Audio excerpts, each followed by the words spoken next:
Hello, and welcome to episode 2 of the Sunderland Poltergeist with me, Stephen Miller. In the first episode of this series of the Poltergeist Project, I laid out the narrative timeline for this case. How in 1840, Mary Jobson, a sick 12-year-old girl in Sunderland, had visions of Jesus. Then as she became more ill, she was the focal point for loud knocking noises, mysterious music, water appearing from nowhere, the voice of God emanating around her room, and more. To tell the story last time, I mostly used statements provided by her mother and father to unpick the timeline. In this episode, I'm going to introduce some more witnesses. All of these are taken from William Reed Clanny's A Faithful Record of the Miraculous Case of Mary Jobson, published shortly after the incidents described. I promise I will get to Clanny in the next episode. I'm going to do a special all about him and his evidence on this case. So, the other witnesses. We've got a good mixture of different people, young and old, male and female, friends and family, and then strangers, who are mostly medical professionals. They all provided their evidence to Clanny in writing or orally for those who were presumably illiterate. As I said in the previous episode, this case isn't very well known, but it has been looked at before briefly. But those who have shared the story haven't spent much time researching it at all, and have cherry-picked the more spectacular phenomena, ignoring lots of other incidents which perhaps put a different angle on the case, or don't fit modern, Hollywood-defined ideas of what a poltergeist can be. I'm going to split these witnesses into two groups. Those who I think advocate for this being a paranormal case, and those who give clues that it perhaps wasn't. Team believer and team skeptic, if you like. Now, at heart, I'm a skeptic, but the purpose of this podcast isn't to debunk cases. It's just to tell the story as accurately as possible according to the historic record.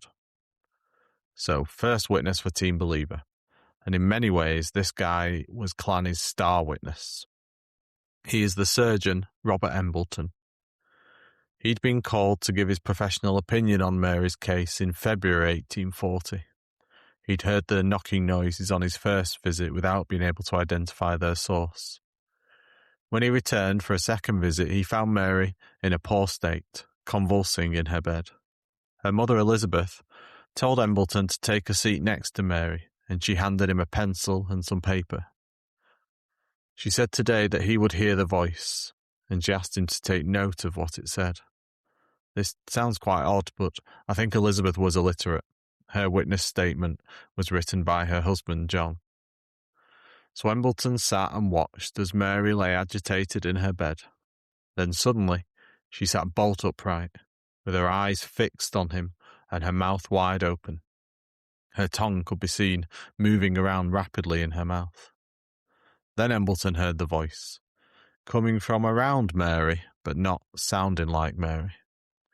Embleton wrote as quickly as he could, but he could not keep up with the amount of information he was being bombarded with.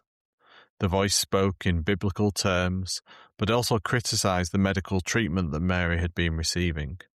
It said that Embleton was the only doctor it would speak to. Apparently 2 of the doctors had discussed a surgical procedure to see what was happening to Mary's brain. The voice was very clear that this must not happen, that it would be an offence to God. The voice was followed by loud bangs and scratching noises. Another medical man, Dr. Edward Drury, also provides a witness statement. He was an assistant to a surgeon in Sunderland and had heard strange rumours about the case of Mary Jobson. It was clearly the talk of the town. He says that he called at the Jobsons' home on Mill Lane, which isn't an address they ever lived at, so not a great start for a witness statement. He doesn't give any dates for any of his interactions, but it must have been sometime in the spring or early summer of 1840. As soon as he arrived at the house, he heard the knocking noises, and then on entering Mary's room, found that she was fast asleep. He describes her for us. She had a good deal of colour in the face, seemingly in a very composed sleep, and like to anything but a patient. This is quite a different picture to the one given by her parents and Embleton. But then, following 3 more knocks, Mary had a convulsion, and Drury heard loud scratching noises, and the door opened and shut violently 4 or 5 times. Drury was surprised that throughout the phenomena, Mary's mother just sat knitting in the corner. She said that she was so used to these things she didn't much mind them anymore. 2 days later, Drury returned and witnessed the same. Then he came back again with a friend. His friend tried to give Elizabeth some money, but she refused. He makes quite a big point of this to show that the family weren't in it for financial gain. In total, Drury visited 14 times and spent tens of hours with Mary, witnessing hundreds of incidents. He comments that Elizabeth always spoke of her daughter's illness in a religious context, that it was the Lord's doing and that what he willed must be done. The next witness is a really interesting one, and pretty different to all the others. Jemima Elizabeth Gauntlet was Mary's teacher. On the 31st of March 1840, she was at her own home when she heard the voice from nowhere. Be thou faithful, and thou shalt see the works of thy God, and shalt hear with thine ears.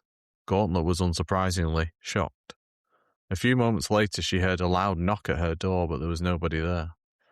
At 5 p.m, hours later on the same day, she heard the voice again, and this time it had a job for her. Mary Jobson, one of your scholars is sick. Go and see her, and it will be good for you. However, Gauntlet didn't know where Mary lived. She left her home to look, and coincidentally bumped into Mary's younger sister Elizabeth, who took her to their family home. When she arrived, a different voice called out, Come in, Jemima Elizabeth Gauntlet. Who do you think I am? Gauntlet replied, The Lord teach me. The voice then said, I am the Virgin Mary. You shall see remarkable signs if you be faithful. At the end of an hour you must depart. Go home in peace, and you shall see the work of God. Tonight, when you are in your mother's house, at the hour of 10, you will see a sign and hear loud knocks. Attend to that which you shall hear. Back at home at 9:30 p.m, Gauntlet began reading her Bible when she heard the voice again. Jemima, it is I, be not afraid. For if you keep my commandments, it will be well with you. Gauntlet was invited back to the Jobsons' house a week later and again heard the voice, including one purporting to be her dead brother.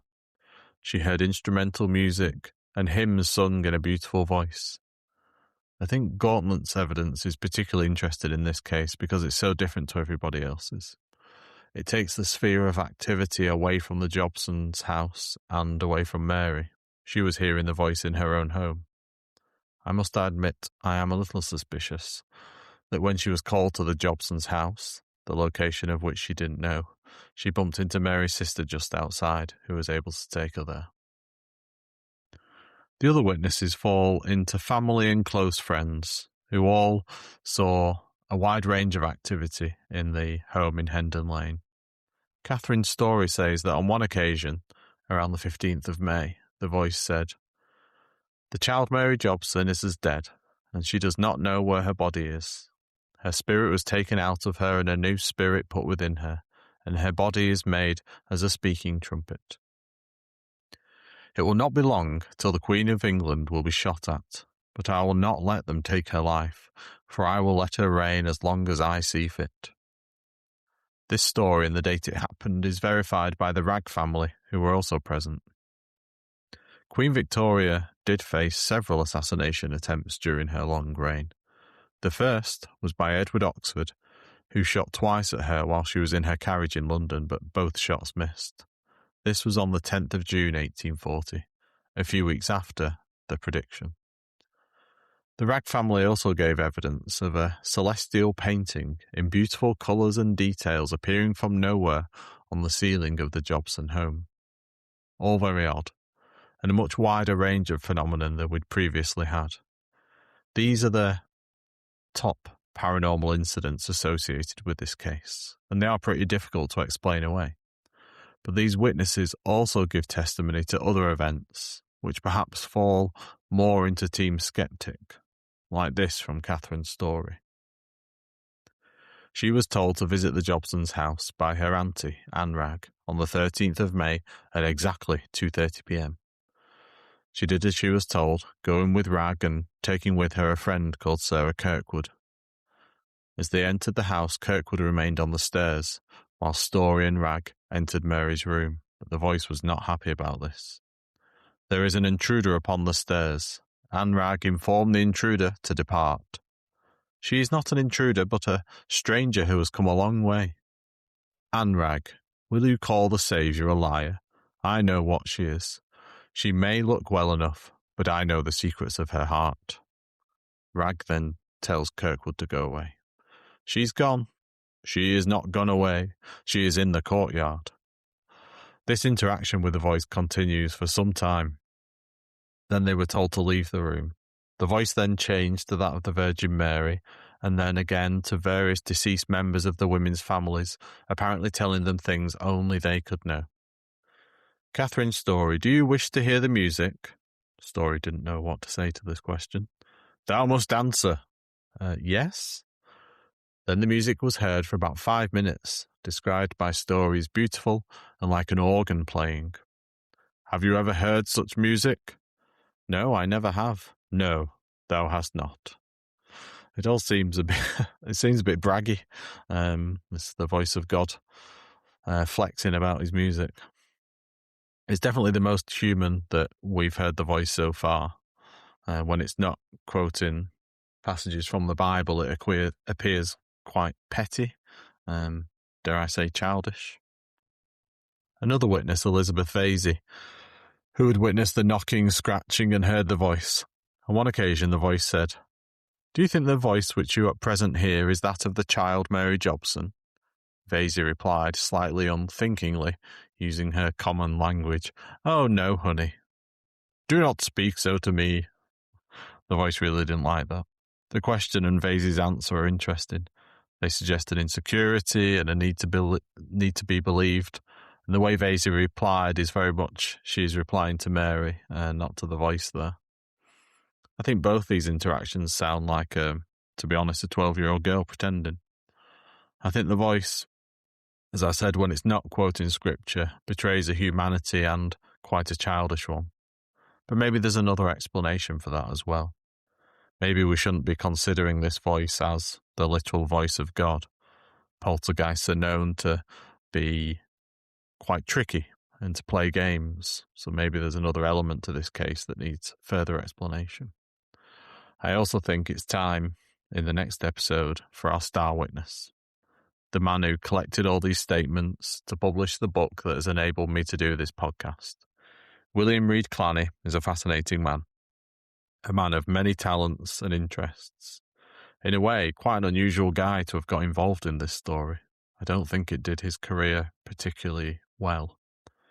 I mentioned last time that I'd contacted the Sunderland Antiquarian Society and they've come through with some excellent stuff. So next time on the Sunderland Poltergeist, I'll be going all in on William Reed Clanny and sharing anything else that I turn up in the meantime. As always, a huge thanks for listening. I'm really enjoying this case and I hope that you are too. Email me what you think so far, any theories, ideas, things you disagree or agree with. The thepoltergeistprojectpodcast@gmail.com. I'd love to hear from you. But goodbye for now.